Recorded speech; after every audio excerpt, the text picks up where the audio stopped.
Yo, what's up everybody? Welcome back to my channel. I hope everyone had a joyous and wonderful holiday season. Since school stopped for break, I haven't really been doing nothing. I did have a graduation party. I also went to New York City. Like frat, we throw a Christmas party function every year. So I had to go up there. I had to be the person at the front counting the money, other than the bull in the party, getting lit and having fun.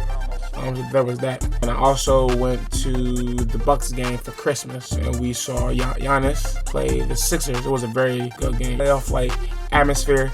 Yo, the freaking seats was amazing, bro. It was close. It was so close. Bomb seats, dog. It only cost like about 130 each. Like, you really don't appreciate the size of these human beings until you're like up close. And yo, these dudes were huge. not bad at all for the price. Not bad at all. So since we last talked, the Philadelphia 76ers have played 13 games. And during that time, they have had 7 wins and 6 losses. Unfortunately, this is average. Okay, so the first 4 games.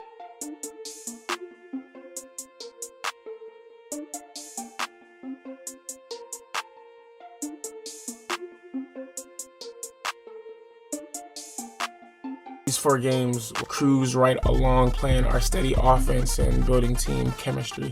Real quick, and I really have to say this, why do we as Philadelphia fans have the audacity to cheer JJ Redick when he comes back to Philly, yet we boo Jimmy Butler? I don't get it.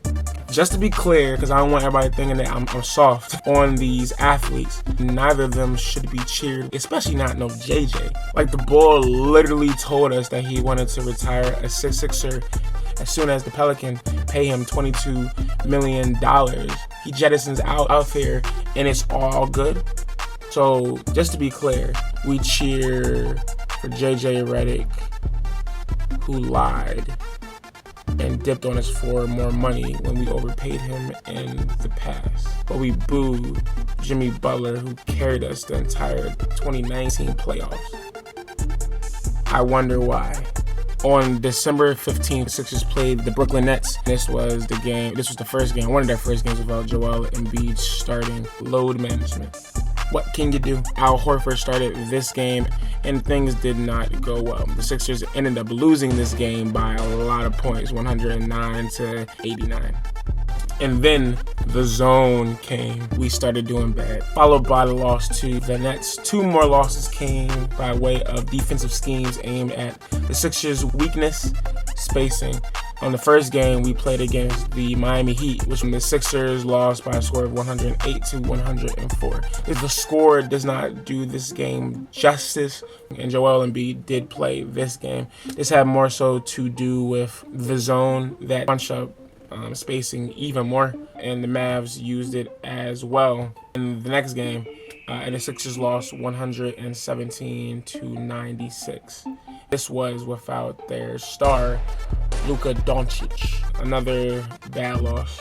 But then, of course, your favorite sporadic team strikes again. After this, the Sixers played about 3 games, and all of those games were complete blowouts handed by the Sixers. The first game was against the Washington Wizards, where the Sixers won by a score of 125-108. The second game was against the Detroit Pistons. This is Tobias Harris returned to Detroit, where the Sixers won by a score of 125-109. And of course, my favorite game throughout this whole slate was the Christmas game, where the Philadelphia 76ers faced off against the reigning MVP Giannis Antetokounmpo. The Sixers handily gave them a butt whooping, 121-109.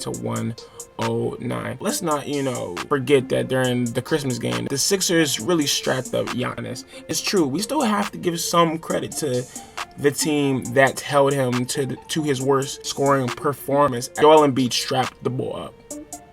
Don't lie. Ben too. Tobias too. The whole squad. I talked to many of y'all saying how we were going to get killed on Christmas Day, and guess what?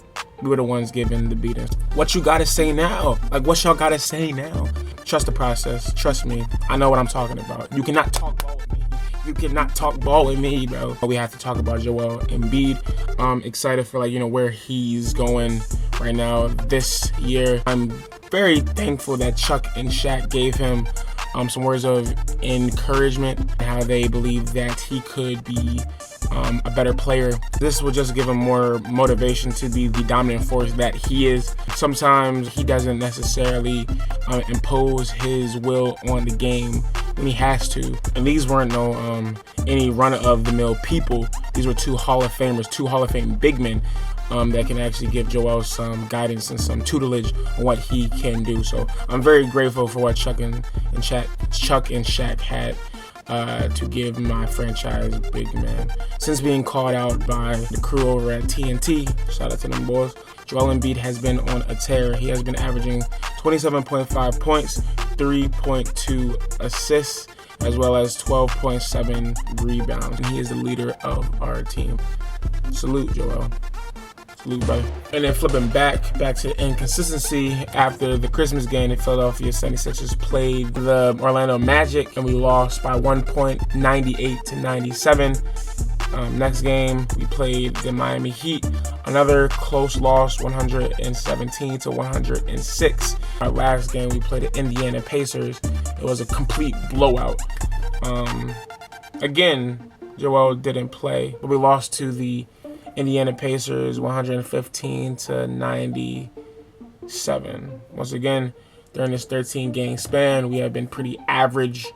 Stop letting the media manipulate your mindset on how the Sixers are doing. Clearly, we can and should be better.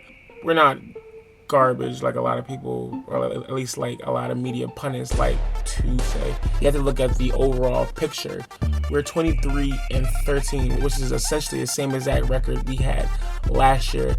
Patience.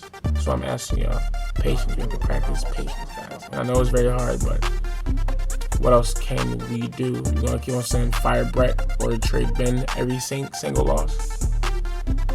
It's not happening.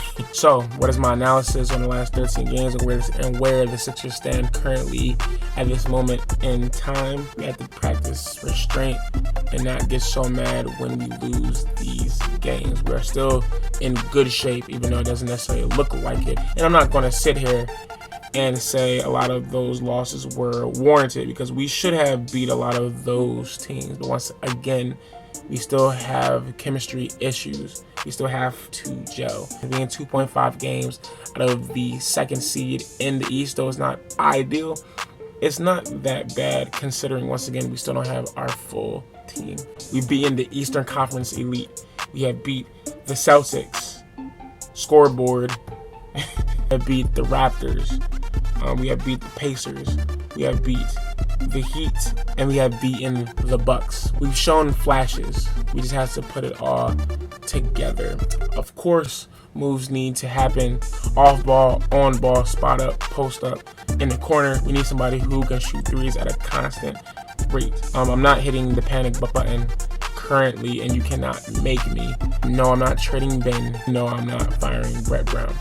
But yeah, that's a wrap on our video. As always, thank you for pulling up. Thank you for watching. I really do appreciate it. Happy New Year. Happy new decade. Man, time flies.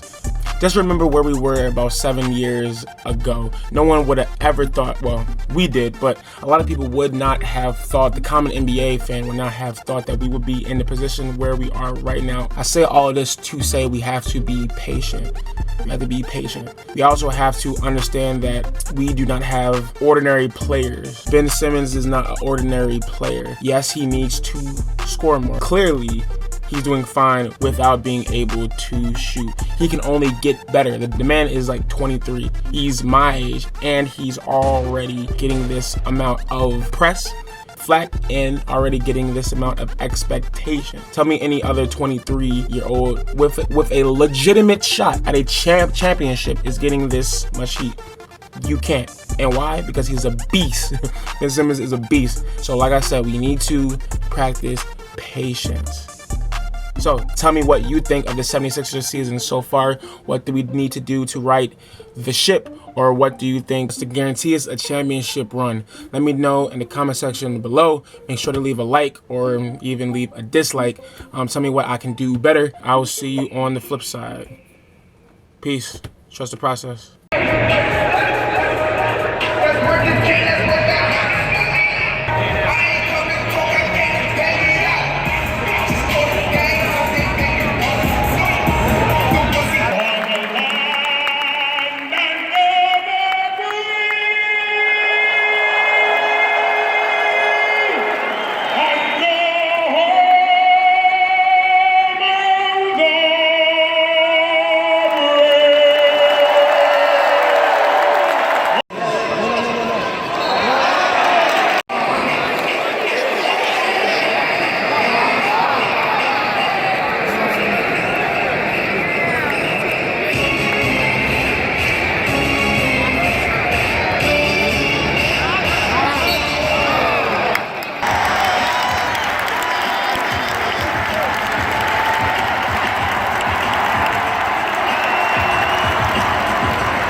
of the Christmas game, and the Sixers are up by 21 points, yo.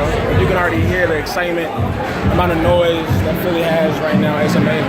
Bulls up by 21 points. Giannis is getting shut down. He has like about like 21 points, brother. Huh? You got 21. Right now, JoJo. Yeah, that must be up by 21 points. Oh yeah, you already know, yo. Nobody expected us to beat up this big. Except me. Except me. All right, yo. Oh, Sixers.